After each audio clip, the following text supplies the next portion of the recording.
Notre point de vue sur la situation qui prévaut actuellement. Je pense que nous sommes une organisation, nous défendons une corporation qui est les magistrats. Et vous voyez avec nous, dans ces 2 heures de temps, vous voyez, il y a tellement de fuites sur les réseaux partout par rapport à ce corps-là. Et en tant que défendeur, nous avons jugé nécessaire de donner des explications, éclairer la lanterne des journalistes par rapport à cette situation. Nous avons tenu à expliquer aujourd'hui, à faire comprendre aux citoyens, même si ce rôle est dévolu à d'autres personnes, le syndicat des magistrats qui veille sur les intérêts de la corporation estimait aujourd'hui venir devant la presse pour expliquer lorsque les magistrats portent plainte, ce sont des justiciables comme tout autre.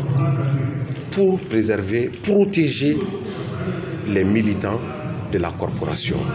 Si nous laissons vent à tout le monde d'insulter les juges, le juge rend une décision.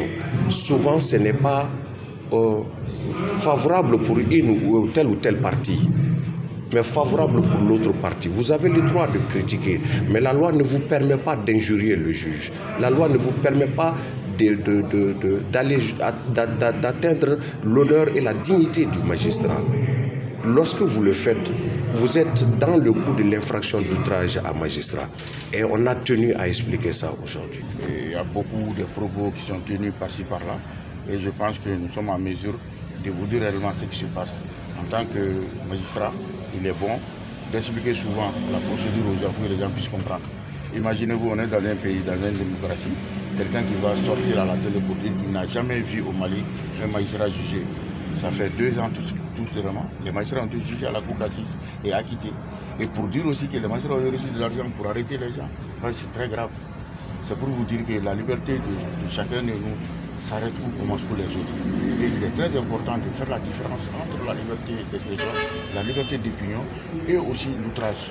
L'outrage qui est une infraction qui est dans notre code, qui est l'article 147. Et c'est juste pour donner ces explications aux Maliens, de comprendre davantage quel est le rôle de la justice, quelle est la place de la justice et que la justice mérite aussi respect et considération. Le second volet de notre conférence de presse, c'est d'apporter des démentis sur des déclarations qui ont été faites par certains responsables de l'UMTM qui sont allés jusqu'à dire que le but de la grève de leur corporation, c'est parce que la loi portant sur l'enrichissement illicite ne s'appliquait pas aux magistrats. C'est une contre-vérité qu'il fallait apporter. La loi, elle est disponible en son article 9, les magistrats en font partie. Nous, syndicats, avons la preuve que des magistrats ont fait des déclarations de leurs biens, que d'autres sont sous le coup d'enquête de l'OCLEI. Nous n'avons posé aucun acte susceptible d'être un obstacle à cela. Donc dire que c'est une raison, nous tenons à éclairer l'opinion nationale et internationale. Sur les primes dont on parle couramment, parce que le juge, on dit qu'à plus de 2 millions de primes, c'est des contre-vérités. Il fallait apporter la vérité au peuple. Je le disais tantôt, la justice, elle est là au service du peuple. Et donc, lorsque la justice est indexée, lorsque la justice, il y a des contre-vérités qui peuvent amener le citoyen à douter de la crédibilité de sa justice, il appartient au syndicat d'apporter des éclaircies.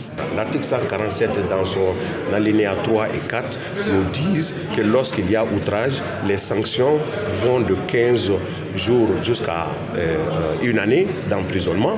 Et l'article 4 également précise que lorsque les actes qui sont considérés comme outrage ont été faits dans l'enceinte d'une juridiction. Donc la sanction devient beaucoup plus grave. Nous avons décidé de ne pas parler des arrestations parce que ce sont des procédures judiciaires qui sont aujourd'hui en cours et le secret de l'information nous oblige à ne pas commenter. Nous sommes partis dans ces procédures-là et nous n'avons aucune intention de vouloir influencer les magistrats qui sont en charge de ces dossiers.